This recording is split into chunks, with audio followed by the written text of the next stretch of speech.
Bom dia, meus amados alunos. Estamos aqui novamente, para passar mais algumas dicas para os senhores sobre fundamentos de enfermagem. Eu sou o professor Eds e minha especialidade é fundamentos de enfermagem, são os cuidados, A gente termina dividindo isso em fundamentos de enfermagem, em processo do cuidar, 1 e 2.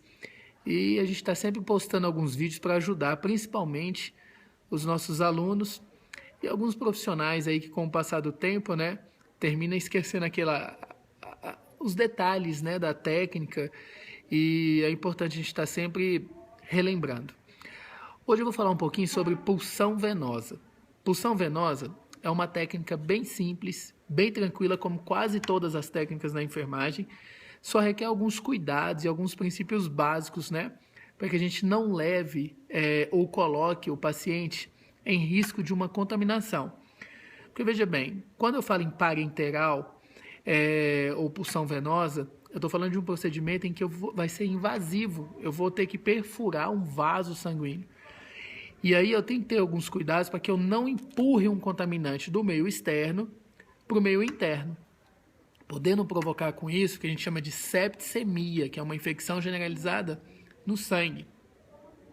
Então, antes da gente começar a falar um pouquinho sobre pulsão venosa, a gente vai relembrar alguns detalhes importantes sobre partes da seringa e da agulha. Por exemplo, eu trouxe uma seringa aqui para vocês, para a gente falar rapidinho dela.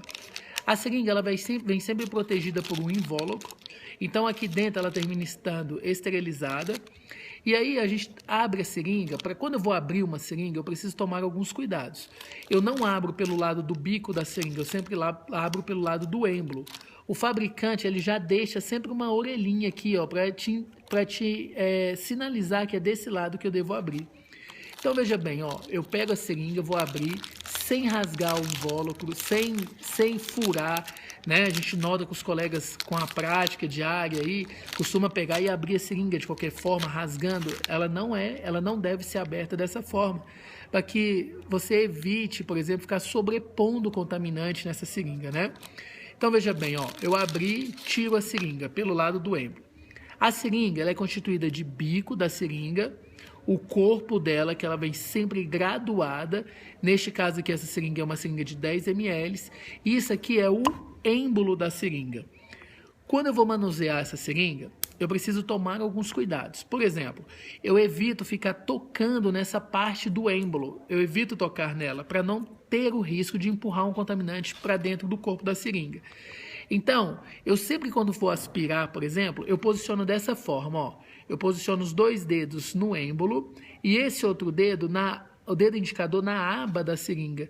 Então, veja, quando eu aspiro, veja que eu não toco no êmbolo. Eu estou lá na cabecinha do êmbolo e na aba e estou protegendo completamente essa parte que vai para dentro do corpo. Essa é uma técnica de aspiração utilizada para a gente evitar ficar colocando contaminante, empurrar um contaminante para dentro do corpo da seringa. Eu também tenho uma agulha. A agulha é da mesma forma. Eu vou sempre abrir a agulha, eu nunca abro pela ponta dela. Eu preciso abrir sempre pelo canhão da agulha. Então eu pego aqui, abro a agulha pelo canhão dela e retiro. Essa agulha, ela também é composta de algumas partes e a gente precisa relembrar. Aqui bem na pontinha dela, deixa eu ver se vocês conseguem visualizar. Bem aqui na pontinha, você vai ver que onde tem aquele buraquinho por onde sai a medicação. Essa pontinha dela nós chamamos de bisel. Esse bisel, ele é importante você entender e saber que ele existe, porque ele determina também a forma como você vai administrar uma medicação num acesso ou numa via. Vou citar um exemplo. Por exemplo, se eu vou fazer uma pulsão venosa, esse bisel ele deve estar para cima e não para baixo e nem lateralizado. Então, por isso que é importante eu saber o que é um bisel, para que eu possa determinar a forma como ele vai entrar ali naquela via. Eu tenho também a haste da agulha e o canhão da agulha, tá certo? Essas são as partes de uma seringa e de uma agulha, relembrando os meus amados aí. Como a gente vai falar de pulsão venosa, eu também trouxe aqui os materiais e a gente vai realizar a técnica de uma forma bem assim simples, prática, para que vocês relembrem esse procedimento. Então eu preciso de uma bandeja ok? Essa bandeja, todo o material, a gente segue aquele princípio básico. Não se executa procedimentos e técnicas na enfermagem levando na mão uma seringa, uma medicação, nada disso. No bolso do jaleco, a gente leva tudo em bandejas, tá certo? Isso vai atender ali princípios básicos, inclusive da biossegurança. Essa bandeja eu preciso fazer a antisepsia dela. Então, lembra da aula anterior? A gente coloca o álcool e vem com um papel toalha ou uma gaze, executando a limpeza, a asepsia dessa bandeja, realizando a asepsia dela, sempre no sentido único, limpando também as bordas, preparando ela para receber o material. Depois disso, eu começo a colocar o material para pulsão venosa. Eu posso usar numa pulsão venosa uma seringa normal, porque eu vou simplesmente coletar um sangue. Ou eu posso também utilizar esse material aqui, ó, que a gente chama de Vacutainer. Quem vai tirar sangue e coletar sangue para exame, né, nesses laboratórios, vocês observem que eles já não utilizam mais a seringa tradicional. Eles vão utilizar esse material que é o Vacutainer, que ele é bem simples. Ele vem com essa agulha aqui, que eu vou desconectar, ó. Eu tiro essa parte dela, conecto no Vacutainer, enroscando ela no Vacutainer, e ali, ó, na outra ponta eu tenho a agulha, que é uma agulha normal com aquelas partes que eu falei para vocês, que é a parte do bisel, da haste, normalmente. Então, isso aqui, como é que funciona? Eu coloco isso, faço o acesso normalmente, e aqui eu vou encaixando os tubinhos, que eles se encaixam nessa parte aqui de dentro, que tem esse outra partezinha. Deixa eu desenroscar aqui novamente para que vocês observem e vejam como funciona. Deixa eu ver se eu consigo desenroscar ela aqui. Então, vou recolocar aqui. Desenrosco, tá vendo? Essa parte, essa borrachinha, ela entra no tubinho e ali é um vácuo que é feito, então ela vai começando a aspirar o sangue por vácuo. Então, o Vacutainer também é um material utilizado, vocês vão ver sendo bastante utilizado aí. Preciso também de luvas de procedimento e o meu garrote para poder fazer a pulsão venosa. Além disso, eu preciso de a minha cubinha redonda, que também é necessário fazer uma asepsia dela, e as minhas 2 bolas de algodão. Essas bolas de algodão, uma será embebido em álcool, a gente precisa embeber ela em álcool, 70%, e a outra seca a gente põe dentro da nossa bandejinha, ok?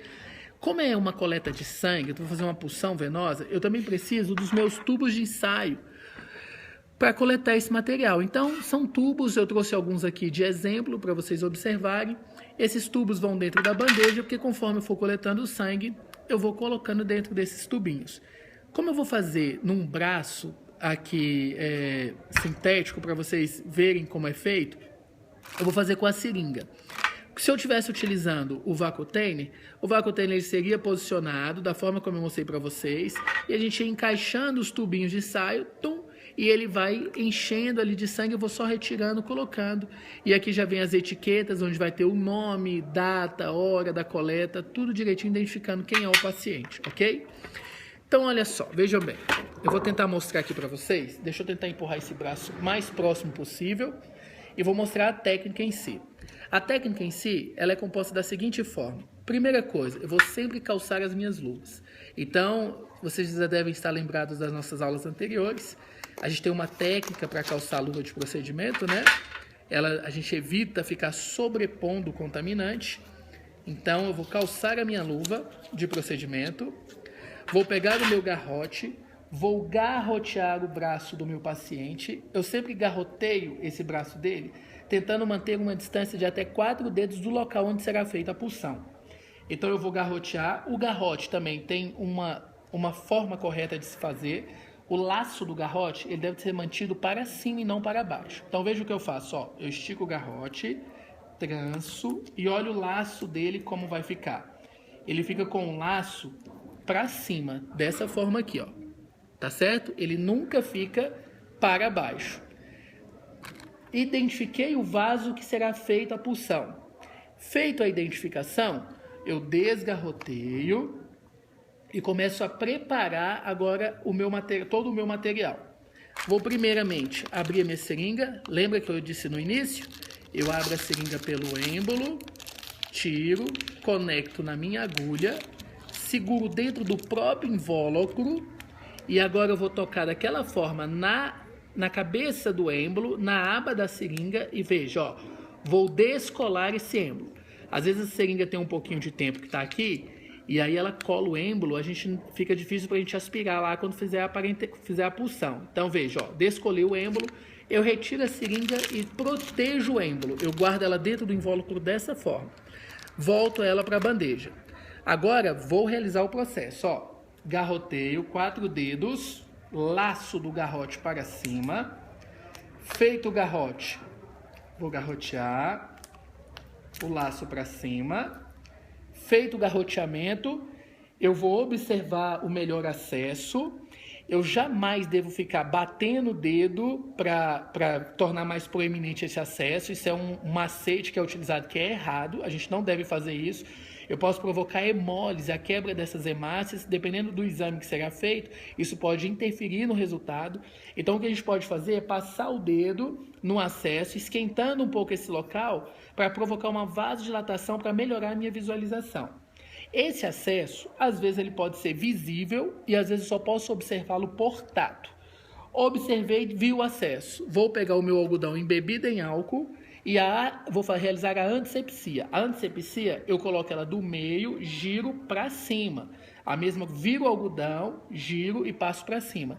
Deve-se evitar ficar passando o algodão, igual a gente também observa alguns casos. Ficar passando, a gente não deve fazer isso. Eu vou fazer por 2 vezes. Ponho no centro, giro e subo, viro o algodão e faço a mesma forma. Essa antisepsia, ela também vai ser feita no sentido em que o bisel vai entrar. Se o bisel vai entrar para subindo, então a antisepsia é feita subindo também. Volto o algodão para minha bandeja, pego a minha seringa, vou desencapar a agulha pegando bem na pontinha da capa da agulha. Vou seguir a técnica bisel para cima, ângulo de 45 graus.